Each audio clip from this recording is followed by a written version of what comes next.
Namaste.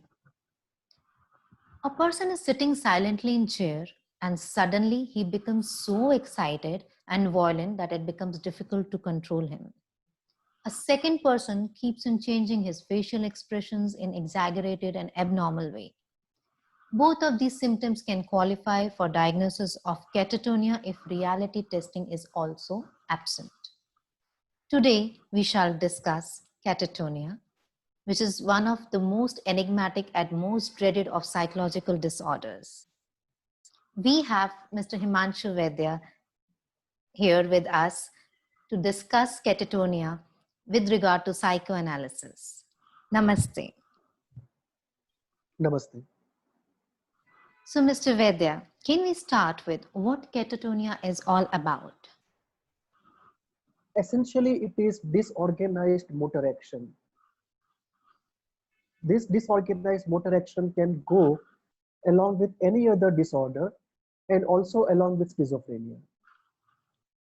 The disorganized motor action, when accompanied along with loss of reality testing, we call it catatonia associated with schizophrenia, or at least the schizophrenia spectrum disorders. Mhm. It's a very severe disorder, very enigmatic, psychoanalytically very difficult to understand and heal, because we are looking at something very extremely repressed, so repressed that the effect is going straight into the soma without coming out in terms of anything verbal, visual, or in a normal sense behavioral. So, what are the classical symptoms covered by the term catatonia listed in DSM 5? Uh,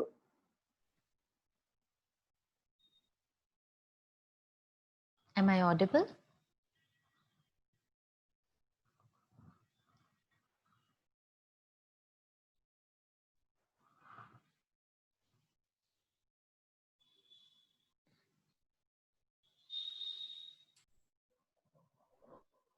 Classical symptoms of catatonia include uh,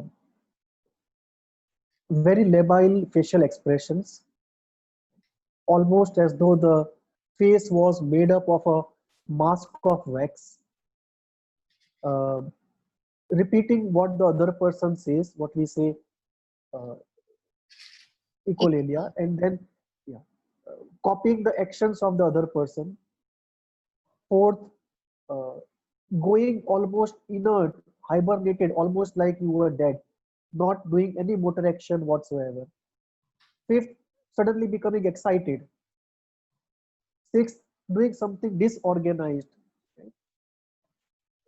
Seventh, doing some taking some pose which is against gravity and maintaining that pose.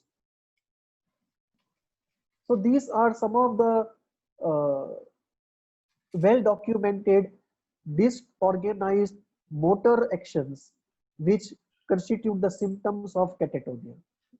Essentially, these are disorganized motor actions coupled with, here in our context, loss of reality testing. Right. So, like, what is the psychoanalytic explanation of causation of catatonia? It's very, very difficult because unlike in other sicknesses, in this chapter or in the rest of DSM, uh, we are not coming across any verbal material, any visual material, any ideas. We just have motor action here, which means that we are dealing with something so deeply repressed, so deeply terrifying to the person, that the person does not even go into free association with them, not even after undergoing the disguise as it happens in the dream. The material is so difficult for the person that he does not even dare disguise that material. Mm-hmm. So it just does not come out in what we would call the normal human communication of language, of visuals, of ideas. It just goes into a biochemical mode of communication. Uh, what we see here is release into the body of very difficult to feel emotions.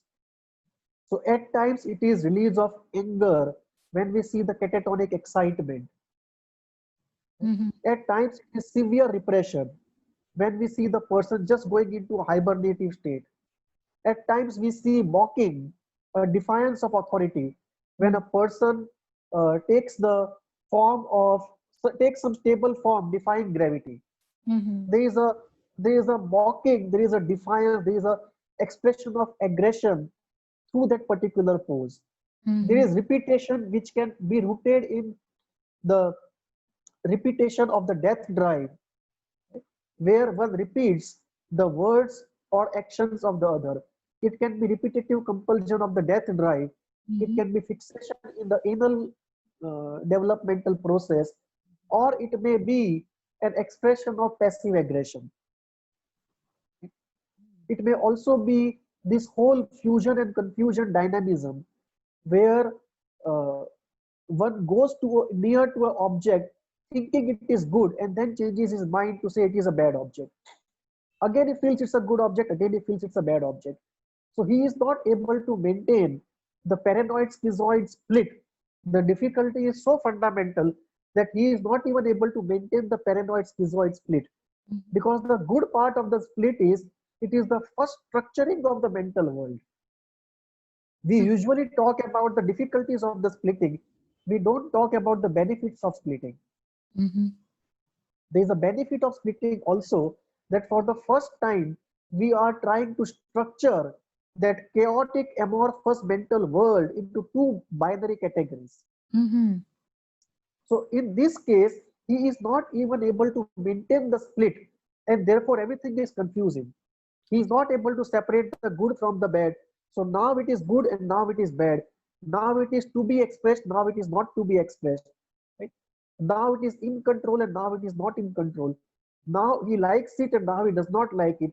And he is not able to exert the ego control on this fusion confusion kind of a extremely labile and Mhm. extremely repressed dynamic in the unconscious mind. So the lability comes in.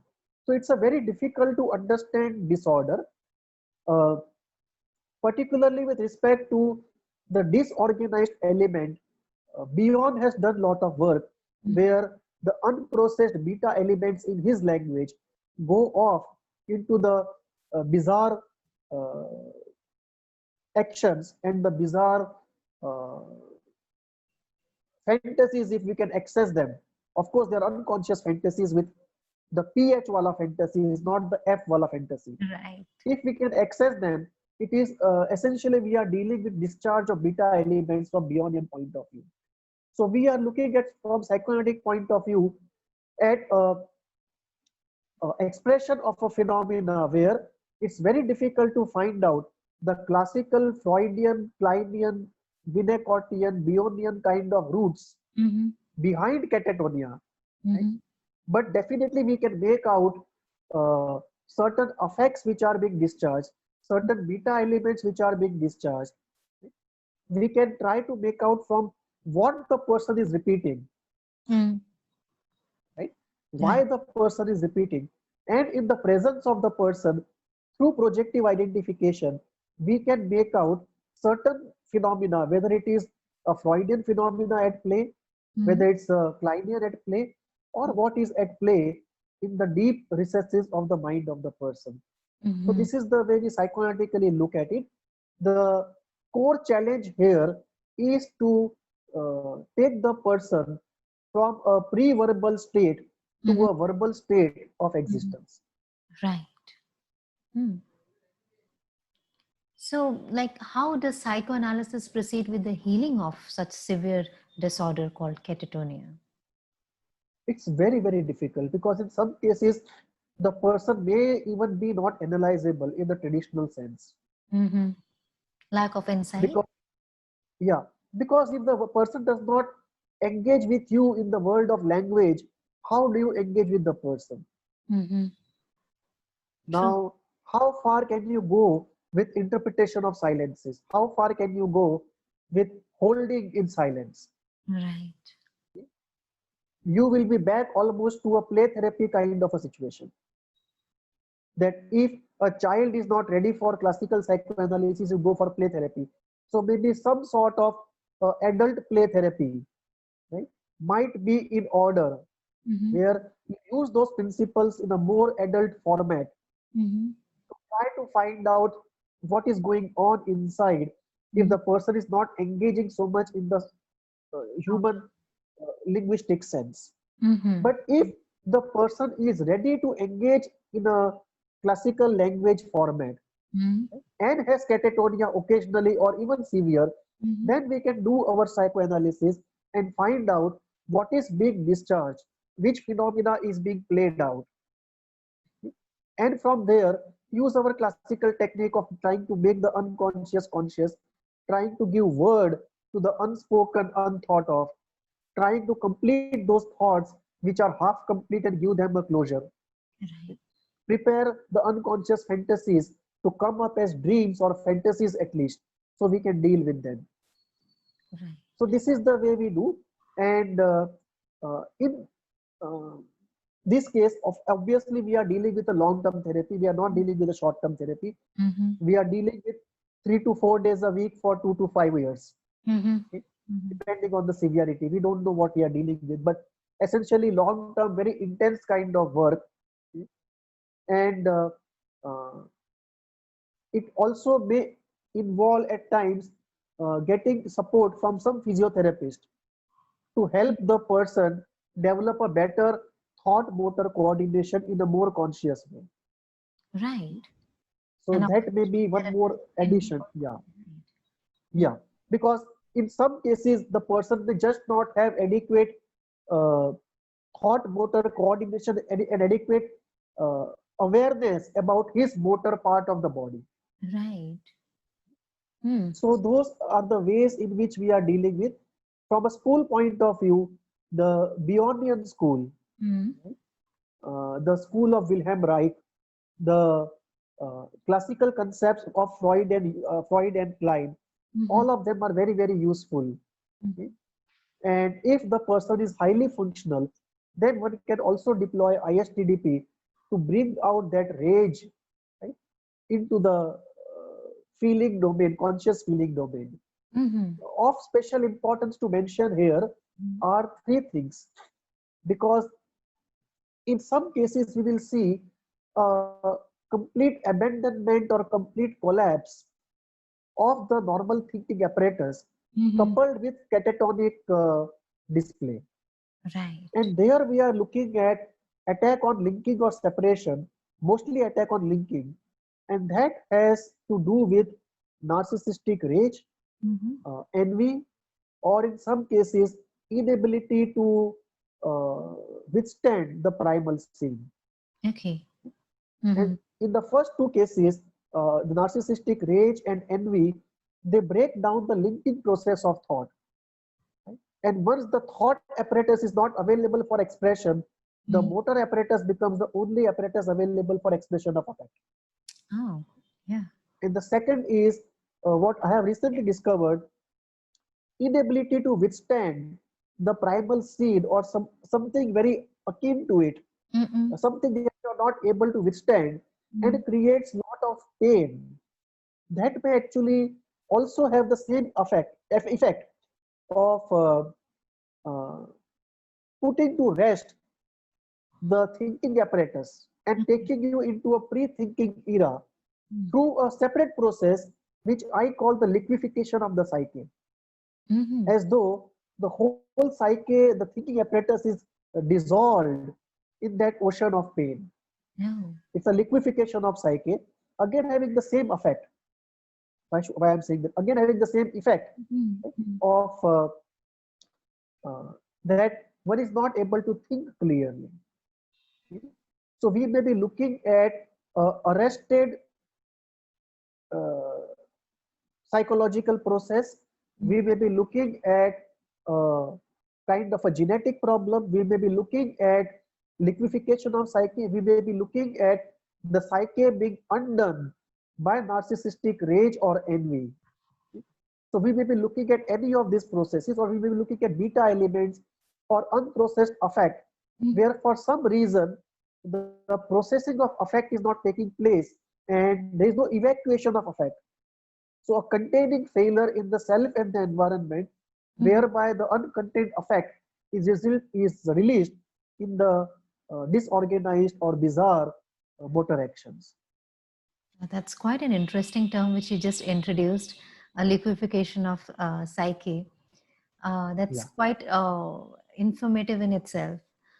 Mr. Vaidya, when we talk about such severe forms of mental disorders, how here we can bring the holistic healing concept, and like can the holistic healing approaches can be applied here in healing of catatonia? I think yes, because uh, we are here in a situation where in many cases the person does not present him as being congruent Mm-hmm. to the classical psychotherapy approach. So apart from the drugs, the medicines, what we are looking forward to is uh, we actually are in need of holistic tools. I would say this is a situation where not only holistic healing is relevant, I think it's necessary, Mm-hmm. because the tools of psychiatry and psychotherapy are thoroughly inadequate considering the challenge that we are facing. And therefore, uh, tools like homeopathy, Reiki, pranic healing, uh, tools like uh, acupressure, tools like psychodrama, tools like physiotherapy also in some cases. Mm-hmm. All these tools can actually help us create a comprehensive basket of healing. Mm-hmm. So I would say it is not only uh, relevant, almost necessary in this peculiar situation where we have very few tools of understanding and cure. Mm-hmm. Right. With exception to fully blown catatonia, like where you said that, like the thinking ability is not that great, and especially when there is a pre-thinking kind of a state of psyche, how a patient education can help in context of this disorder? Is the patient It's a education big challenge. equally important? Yeah, yeah. It's important, but you rightly pointed out, in many cases it may not be possible. Mm-hmm. If the situation is too severe for a person to be educated, if the malady is universal, there is no control by any circumscribing circumference, it's a universal thing, then it's difficult. But I think except for a few rare cases, uh, in no, let me not say rare cases, let me say except for a few cases, Mm-hmm. uh, in most cases some form of psychoeducation can be possible. Right. Especially we are talking about catatonia related to schizophrenia. Schizophrenia. I mean, if you are talking about catatonia related to mental retardation, that would be a different cup of tea. Right. But in this case, in most cases, it would be possible to do psychoeducation, and uh,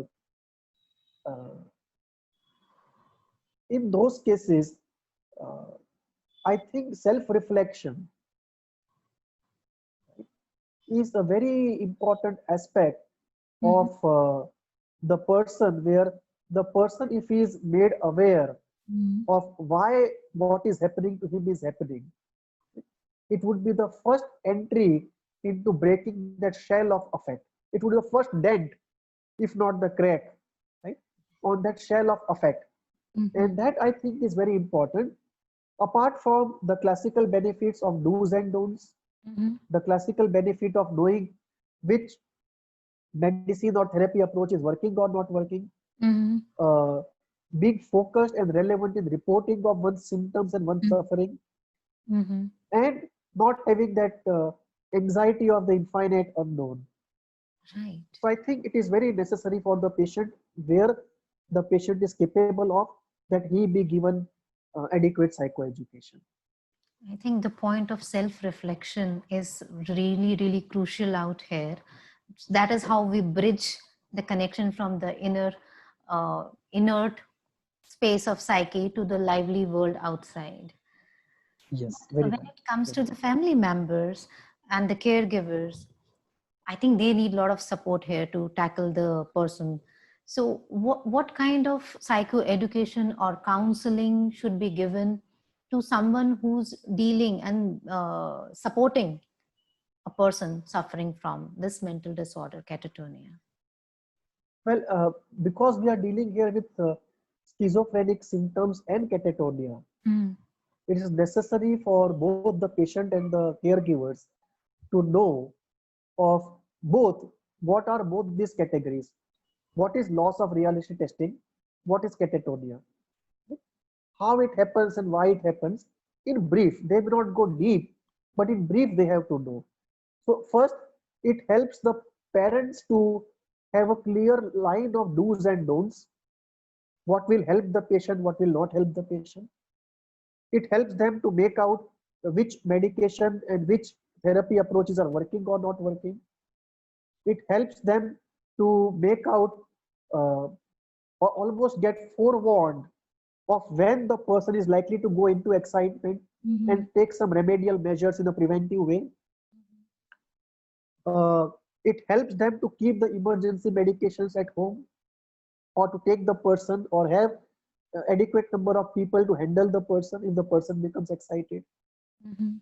It also helps them to sort of uh, manage their own secondary problems Mm. of secondary depression, secondary anxiety, and anything else Mm. which is very likely in long-term caregiving of Mhm. any patient with schizophrenia, especially with patient of schizophrenia with catatonia, with catatonic features.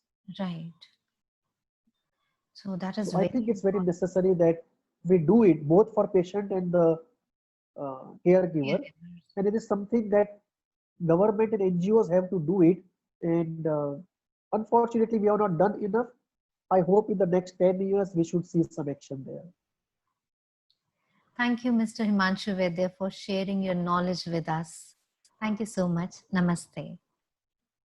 Namaste. So we have covered today catatonia. In the subsequent videos, we will be covering other disorders from DSM-5 in same way. Do watch our upcoming video on schizoaffective disorder. Do write to us. Thank you. Namaste.